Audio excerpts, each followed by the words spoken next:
Welcome to Tick Drop Watch Everything. Find us at tick-drop.com and on all podcast platforms. Glad to be here for this one. Yeah, so imagine telling a billionaire back in 1980 that in 40 years, the absolute ultimate status symbol wouldn't be a solid gold pocket watch. Right. And it wouldn't be some sprawling estate. It would be a scuffed up, mass-produced steel stopwatch. It's pretty unbelievable when you frame it like that. Totally. So today we're on a mission to explore this wild, almost unbelievable collision. We're diving headfirst into the intersection of horology, high finance, and pop culture. Yeah, we really are. We're going to unpack exactly how mechanical wristwatches evolved from being, just practical things you use to time a scuba dive or calculate speed on a racetrack into this highly volatile, globally recognized asset class. An asset class that actually outpaced traditional investment. Exactly. Outpacing real estate and the stock market. It's insane. It's a phenomenal transformation. I mean, to really grasp it, you have to remember we're talking about objects that were originally designed to take an absolute beating. Oh, yeah, getting covered in grease, dunked in salt water. Right? Slammed against steering wheels. Yeah, but now they function like wearable blue-chip stocks. Which is just wild to think about. It really is. And the mechanics behind how we got here, like how the market is so carefully manipulated and how human psychology just drives these valuations to the moon. It's a brilliant case study in economics. It really is. And okay, to truly understand the scale of what we're talking about, I want to transport you, our listener, to a very specific moment in time. Oh, I know where we're going. Yeah, you do. Close your eyes and picture New York City. It's October 2017. You are standing inside the Phillips auction room. Sweating. Literally sweating. It is breathtakingly crowded, packed shoulder to shoulder with the absolute elite of the collecting world. The air is thick, like almost suffocating. Right, people are shouting on the phones. Bidders from all over the globe just going crazy. You hear hushed whispers, frantic signaling. The tension is just ratcheting up, peaking with every $1 million increment called out. It was electric. Then finally, a paddle goes up, the auctioneer makes the final call, and the gavel slams down. $17.75 million changes hands in a single instant. And the craziest part is, the guy who wore it made a career pretending to drive fast cars, but that one little piece of metal just outraced the entire global stock market. Yeah, exactly. 17 million. And build that suspense in your mind. With that kind of money, what are you buying? Not a penthouse. Right. Not a penthouse overlooking Central Park. Not a rare Picasso masterpiece to hang in a vault. You are buying a tiny machine of steel and gears that fits right in the palm of your hand.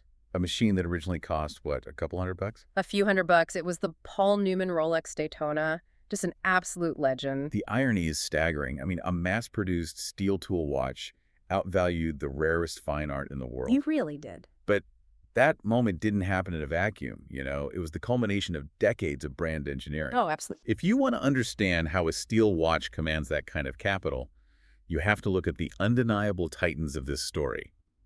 The big three. Yes, the undisputed kings of the secondary market. Rolex, Patek Philippe, and Audemars Piguet. Let's paint a picture of these three, starting with the one that commanded that $17 million hammer price. The Rolex Daytona. The ultimate icon. It really is. It has this undeniable racing heritage. Visually, you have that tachymeter bezel surrounding the glass. And for those who don't know, a tachymeter is essentially an analog calculator. Right, for measuring speed. Exactly. You start the chronograph when a car passes a mile marker, stop it at the next one, and wherever the needle points tells you the exact average speed in miles per hour. It's pure mid-century analog tech. And then you have that dial. The panda dial, those contrasting subdials, a stark white face with black subdials looking back at you like a panda bear. It is the ultimate cultural symbol of adrenaline and success. It communicates constant forward motion. I mean, when you wear a Daytona, the watch is doing a lot of the talking for you. It basically says, I've arrived and I got here fast. Aggressive. Very aggressive. But then you look across the aisle at something with a completely different philosophy. The Patek Philippe Nautilus. Oh, man. The Nautilus. A total masterclass in 1970s designed by the legendary Gerald Genta.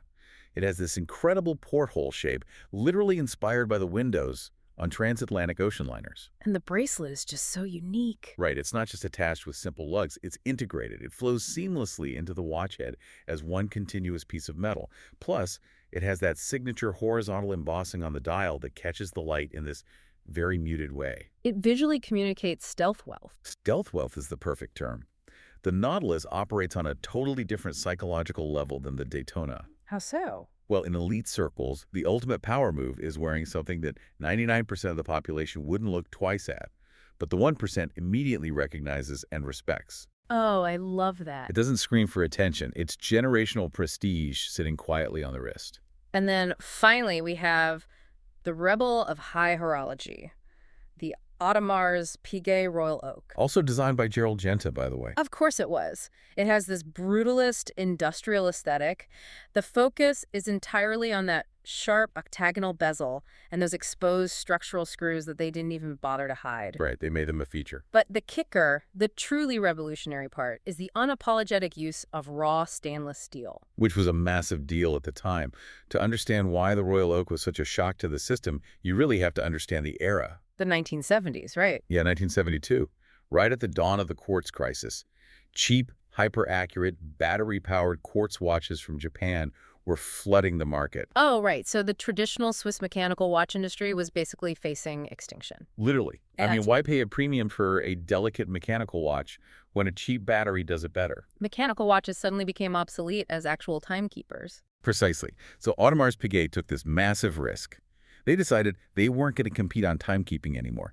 They were going to compete on art and audacity. So they released a steel watch. And they priced it higher than most gold watches on the market. That's just so bold. They treated steel with the exact same obsessive hand finishing, the same beveling and polishing that was previously reserved only for precious metals.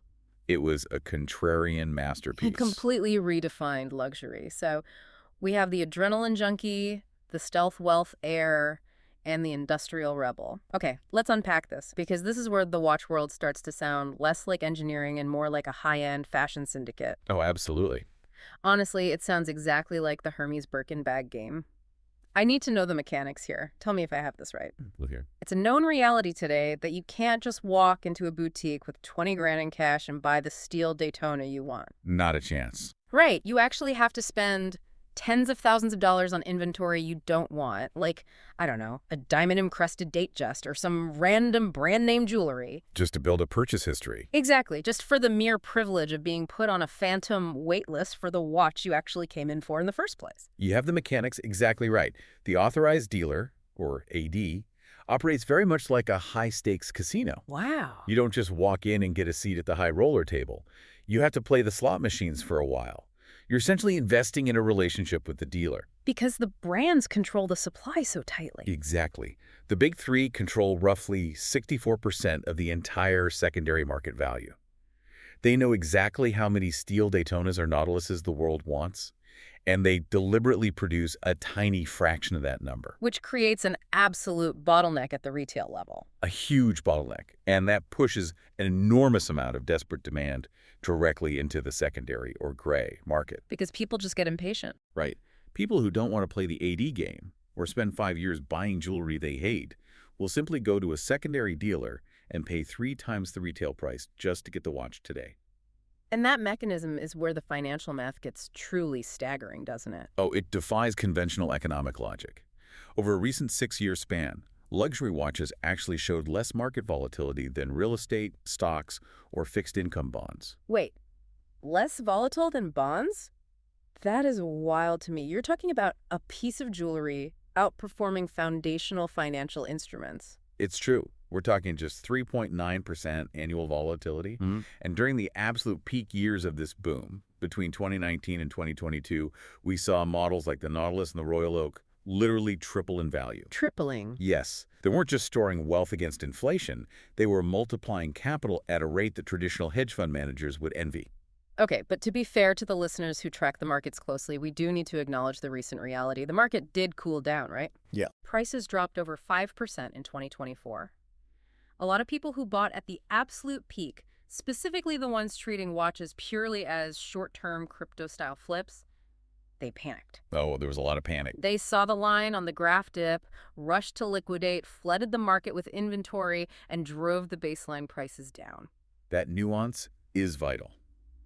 The broader secondary market definitely softened, but, and this is a massive, The rarest, most desirable pieces from the big three still command insane premiums. They really do. We are still seeing specific models carrying 130% to 170% markups over their original retail price. That's just A unbelievable. Patek Aquanaut or a highly specific Rolex GMT can still instantly double your money the second you walk out of the boutique doors. Yeah. The demand hasn't evaporated, it has just become significantly more selective. Okay, here's where it gets really interesting and frankly hilarious to me as an outsider. Yeah. No, seriously. We've just spent all this time talking about the modern spreadsheet-driven side of the market. Perfect condition, box and papers, pristine ceramic bezels. But if we pivot to the romantic, illogical world of vintage collecting, the rules invert entirely. No, they totally flip. In the modern market, you pay for perfection. But in the vintage market, you pay a premium for literal flaws. Yeah, it's a phenomenon we call patina economics. Yeah. And the psychology behind it is just fascinating. Let's talk about the chemistry and the naming conventions here, because collectors use these terms that sound like poetry, but they represent hundreds of thousands of dollars. Like the ghost bezel. Exactly. A ghost bezel is literally just an aluminum insert that has faded from a sharp black to a pale silvery gray because some guy wore it in the sun for 20 years. Right. Or the Holy Grail, a pumpkin or a tropical dial. This is where the black paint on the face of the watch has been damaged by UV sunlight or moisture and deteriorated into this weird mottled shade of brown. And somehow, that chemical degradation skyrockets the watch's value into the six figures. The science behind that is brilliant, honestly. Back in the mid-20th century, watchmakers were experimenting with different chemical mixtures for their dial lacquers. And they messed up. Well, some of those batches were chemically unstable. So when they were exposed to UV radiation or reacted with the radioactive radium they used for the glow-in-the-dark paint, the black lacquer broke down. And turned brown. Exactly. But what you are buying today isn't a factory defect. You are buying uniqueness. Every scratch, every faded numeral, every tropical discoloration, it's cryptographic proof of a life lived. Wow. It means the watch hasn't been locked in a dark safe for 50 years. It's been on the deck of a sailboat. It's been exposed to the elements. Okay, let me push back on that because the contradiction is just too good. Go for it. If I go out today and scratch the bumper of my car, the value drops immediately. I lose money. Sure. But if the dial on my vintage Rolex Submariner cracks, deteriorates, and turns the color of a rusty penny, I can suddenly buy a vacation home with it. It is the ultimate contradiction of luxury collecting. You are literally valuing entropy. And because of that, it creates a terrifying tightrope for the owner when it comes to maintenance. Oh, I can imagine. Let's say you inherit that incredibly valuable vintage watch with the cracked brown tropical dial. You decide to send it back to the Swiss manufacturer for a routine internal service just to get the gears oiled. Seems reasonable.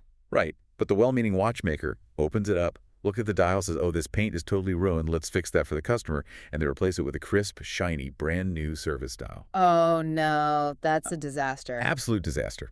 The watch has just lost its 100% originality, and the financial value actually tanks. It's just plummets. Plummets overnight.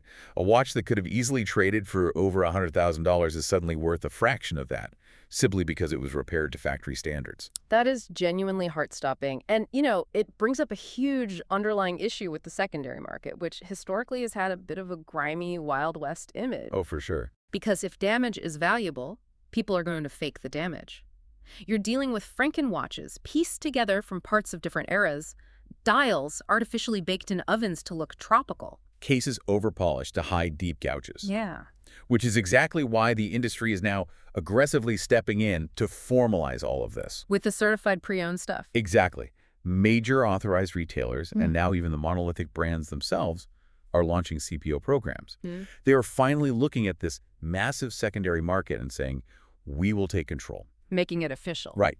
They authenticate the parts down to the last screw, service the movement, and guarantee its provenance with their own seal. They're trying to clean up the secondary market's image so traditional investors can park their capital without fear of buying a counterfeit. Which brings us perfectly to the soul of watch culture today. With all this financialization, with CPO programs standardizing the vintage market, and hedge fund managers tracking Rolex S&P graphs, what does this mean for the actual legacy of collecting? That's the big question. Is the romance dead? Well, we are undoubtedly seeing a massive generational shift. There's a Huge influx of Gen Z buyers entering the space. Driven by social media, right, flex culture. Largely, yes. And many of them are treating watches strictly as wearable cryptocurrency. They don't necessarily care about the escapement mechanism, the literal heartbeat of the watch, or the heritage of the movement. So what are they looking for? They come in demanding highly specific visual markers purely based on ROI potential. They want the Tiffany blue dial or the mint green dial simply because the data shows those specific colors yield the highest immediate flip value. It's treating a mechanical art piece like a line of code. In some ways, yes, it strips the romance out of it. But if we connect this to the bigger picture, the true legacy of this culture, the thing that sustains it beyond any market bubble or crypto crash, isn't about flipping a watch for profit. Right. The serious collectors, the people who actually anchor the foundation of this market, they operate on a totally different wavelength. For them, the ultimate flex isn't buying a masterpiece and flipping it for a 50% gain. Then what is it?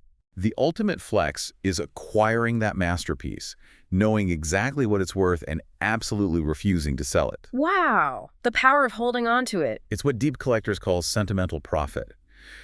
You aren't buying a ticker symbol to trade. You are buying into a lineage. You are making memories with this tiny ticking machine on your wrist. I love that. It's the feeling of looking down at a watch your grandfather wore, or a watch you bought to mark the birth of your first child, knowing that one day you will pass it down. That emotional equity is entirely immune to market corrections. The market can crash 50% tomorrow, and that watch means exactly the same amount to you. Sentimental profit. That is a brilliant way to frame it. You're indexing against your own life, not against the stock market. Exactly. So what does this all mean for us? It brings us to the ultimate question for today's deep dive. We've talked about the market, history, the insane markups, the waitlist casino, and the big three. I feel a question coming. Oh, I am putting you on the spot. Of all the watches we've discussed today, if you could put one on your wrist right now, and the rule is you have to completely ignore its resale value, you can never ever sell it, which one is it and why? Oh, without hesitation. It would be the Audemars Piguet Royal Oak Jumbo in stainless steel. The Rebel. The Rebel. For me, it is the ultimate contrarian masterpiece. It takes everything we assume about luxury, the idea that it has to be delicate or crafted from gold or platinum to be worthy of respect, and it throws it entirely out the window. It proves steel could be precious. Exactly. It proved against all odds and during an existential crisis for the industry that raw industrial steel, if finished with enough obsessive artistry, could be more precious than gold.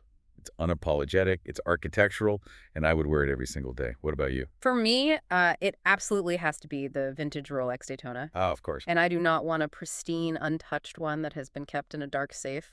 I want the beat-up one. I want the faded, silvery ghost bezel that has seen thousands of hours of sunlight. You want the patina. I want the scratches on the lugs from hitting door frames and steering wheels. Because to me, the stories and the history that watch holds, the unknown lives it has lived before it ever got to my wrist, are worth infinitely more than the gold or steel it's made of. It's not just a timekeeper, it's a time capsule. But that's perfectly said. And, this raises an important question for you listening right now. Before we go, consider this. We live in an era where smartwatches are getting infinitely better at tracking our health, buzzing with our messages, just optimizing our entire lives. We're constantly plugged in. Exactly. We are more connected to the grid than ever before. So, will these tiny mechanical watches become even more valuable in the future simply because they're delightfully, stubbornly disconnected from the internet? Oh, that's a great thought. Perhaps the real ultimate luxury isn't knowing you can be reached anywhere, but wearing a machine that proves you don't have to be. That's it for today's Tick Drop. Find more at tickdrop.com, and we'll see you next drop.